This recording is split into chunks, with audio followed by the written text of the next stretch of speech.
Spain has another record number of fatalities as the nation continues to reel from the coronavirus. 864 people dying in the last 24 hours, taking the death toll to more than 9,000, with more than 102,000 Spaniards being infected. Also, as the global infection rate for the coronavirus soars past 860,000, US President Donald Trump warns of a painful few weeks ahead for Americans, with the White House estimating at least more than 100,000 people could die. And here in France, there's growing concern that supplies of certain medications are already dangerously low, as another 499 people lose their lives. Hello, I'm Annette Young and welcome back to the France 24 newsroom. But first, the global death toll from the coronavirus pandemic continues to soar. More than 42,000 are known to have died, half of them in Italy and Spain. Some 50% of the planet's population is now under some form of lockdown as governments struggle to halt the spread of a disease that has now infected more than 860,000 people worldwide. And UN Secretary-General Antonio Guterres is sounding the alarm on what he says is humanity's worst crisis seen since World War II. We are slowly moving in the right direction, but we need to speed up and we need to do much more if we want to defeat the virus and if we want to support the people in it. This is not a financial crisis. This is a human crisis. And after a decrease in the number of daily deaths that had raised hope that the epidemic was reaching a peak in Spain, the country continues to record a record number of fatalities. 864 people dying in the last 24 hours, with the toll now reaching more than 9,000. The number of Spaniards infected has reached more than 102,000. However, health officials say the trend in new infections continues to decline. Our correspondent in Madrid, Sarah Morris, has more. Today's death toll is another daily record, 864 more deaths in the last 24 hours. That means that more than 9,000 Spaniards have died from the virus so far. The numbers infected are now topping 100,000, 102,136 people infected. That's up 8.2%. The health authorities are still saying that they expect the figures to peak shortly. They say that they are seeing a slowdown in the increasing rise of the number of cases. They say that if you look back at about 10 days ago, we were seeing rises of about 20 to 25%. They are reining back to in the region of 8%. They say that is good news, but nevertheless, the health minister, Salvador Illa, saying even checking the peak of the curve will not solve the problem. There'll still be considerable pressure on those intensive care wards, and we've seen a controversial document has been leaked this morning from the Catalan Health Ministry, where it's saying to avoid pressure on those intensive care wards, it would like the doctors to reserve resources to not put the over 80-year-olds on ventilators. Of course, that's proving controversial and a sign really of how those doctors and nurses at hospitals across Spain are struggling to cope. And in America, deaths could reach 240,000, according to the White House, whose models indicate at least 100,000 Americans could die. President Donald Trump saying the country should expect a very painful 2 weeks ahead. US deaths already exceeding those in China, with nearly 4,000 Americans having died. Selena Sykes reports. New York's iconic Central Park transformed into an emergency field hospital. As the death toll continues to rise in the epicenter of the coronavirus outbreak in the United States, the race is on to bring in reinforcements to help relieve healthcare facilities pushed to capacity. Meanwhile, in a change of tact, a somber Donald Trump backtracked on plans to have the country back to business by Easter, instead warning Americans of the long fight ahead. As the experts are predicting, as I think a lot of us are predicting after having studied it so hard, you're going to start seeing some real light at the end of the tunnel, but this is going to be a very painful, very, very painful 2 weeks. According to current projections, the pandemic could kill between 100,000 and 200,000 people in the US. The death toll shot up by more than 850 on Tuesday, the most in a single day so far. Nearly half of the new fatalities were in New York State. 3/4 of the US is now living under lockdown, while hospitals like this one in New Orleans fight to stay ahead of the curve.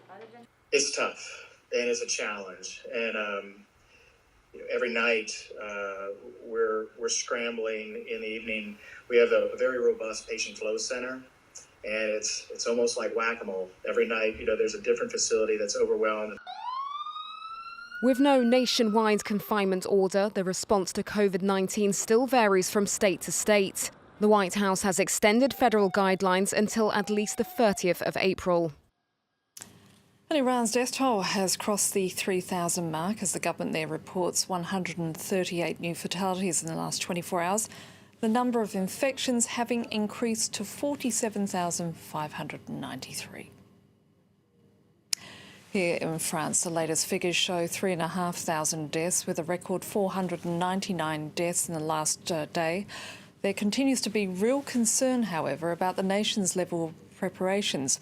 As Ellen Gainsford reports, hospitals are already warning that supplies of certain drugs are running dangerously low.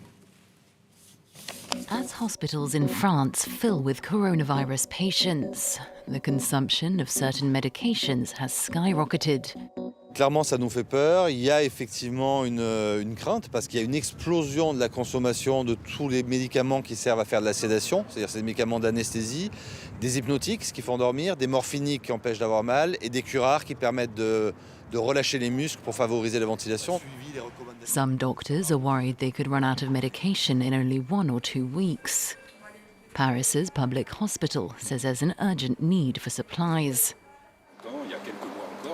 Nous avons ensemble interpellé les gouvernements de ces pays européens pour leur dire qu'il faut que, ensemble, vous ayez une action coordonnée avec les industries pharmaceutiques pour tout faire pour éviter de se retrouver dans cette situation de pénurie qui serait absolument dramatique pour les hôpitaux. Many drugs used in French hospitals are imported from Asia. Some say France needs to start making its own medications. Si nous attendons de recevoir ces médicaments de d'autres pays, ça va réellement poser un problème. C'est pourquoi nous demandons à ce que la production soit relancée en France très rapidement, ce qui nous permettra de reprendre la main sur cette production. The French president has assured that supplies are on the way. Nous passons massivement des commandes. Tout ce qui est produit ou peut être produit en France l'est, et nous montons là aussi en volume. Tout ce qui est en européen est aussi poussé en volume pour sécuriser les apports. The current crisis has already forced some hospitals to seek alternatives to their usual suppliers. And joining me now is Dr. Jean-Jacques Zambrowski, a professor of public health at the Paris Descartes University. Thank you very much for your time, Professor. Are French authorities taking all the right steps required to deal with this pandemic? Definitely nowhere in the world was prepared really to what's happening now. And it's the global feeling that the time to find for who is responsible for what is not today. Although this afternoon the Prime Minister and the Minister of Health will answer the question of the Parliament members. But the question is, are we step by step, and as much as we learn from the Chinese and the South Korean, for example, taking the appropriate measures in terms of confinement and all the other answers. For example, as you've just said, there is a shortage not in the drugs to treat the COVID-19, but the people who are in the intensive care and resuscitation units, because they need some other drugs, and we do not have enough. They were finished in France. They were prepared in France in French pharmaceutical factories, but the active ingredient very often came from Asia due to the price. Very cheap drugs can no longer be produced in our countries, or could no longer be produced in our countries for economic reasons. This is something we must think about and probably have better solutions, never to be in that situation of shortage. As well, shouldn't we be testing more people here in France? The decision has not been made, and one of the reasons was certainly that tests were not available for everyone, for just the reason I mentioned. The tests are produced, or the kits are produced mainly overseas, and we definitely are not enough.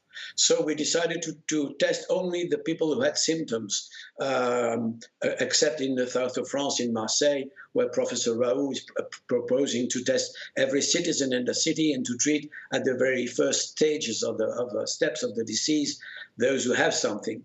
But the more the serology test will be available, the more everyone will be tested, and this definitely will be part of the next week's policy at the end of the confinement and containment policy. The way to slow down is generalized testing, localizing people, quarantine for those who are suspected of being infested with the disease. And this is the only strategy after the end of the generalized confinement. But testing is definitely something we should increase as early as we can have the test. Professor Zambrowski from Paris Descartes University, thank you for your time. And Italy has marched a minute of silence and flown their flags at half-mast to mourn the more than 12,400 people who have died from COVID-19. The nation of 60 million people has recorded nearly a third of all global fatalities. The day of mourning marked a month in which Italy has seen more deaths from a single disaster than at any other time since World War II. And public spaces around the world have been shut down because of the pandemic. However, art fans have been making the most of virtual tours offered by some of the world's biggest art galleries, as our culture editor Eve Jackson reports.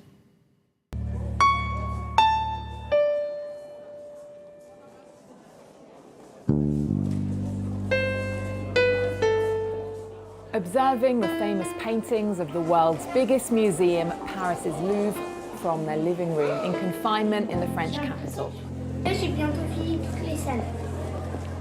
As well as a quick online visit to the Palace of Versailles, just outside the city. Je trouve ça hyper pratique, il n'y a pas d'horaire non plus, alors que au musée, il y a des horaires respectés. On peut y aller quand on veut, on peut y aller en famille, enfin on peut être tous devant l'écran. Il n'y a pas de foule et puis si j'ai envie de m'arrêter et puis recommencer plus tard, je peux et j'ai pas besoin de me déplacer. The blockbuster exhibition in Paris that everyone was waiting for this spring was about the ancient Roman city of Pompeii at the Grand Palais. It was due to open last week, but it's had to be postponed. You can get a sneak peek online though. Les peintures murales du triclinium, la salle à manger de la Domus, semblent dire que le propriétaire était plutôt aisé. Les clinailles sont des lits spécialement conçus pour le banquet. Il se peut que cette femme qui fixe le visiteur avec un regard énigmatique ait été la maîtresse de maison. Au musée, on peut se perdre alors que quand on reste chez nous, et You might get lost though deciding which museum to visit because there are so many. You can go anywhere, to Washington's Natural History Museum for a room-by-room tour.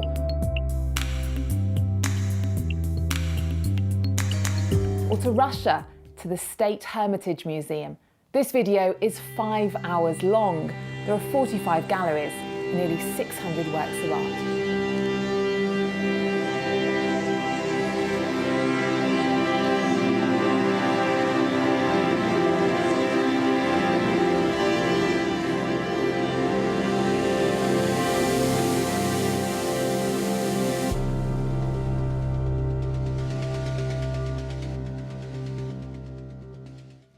And it's times like this that digital technology truly comes into its own.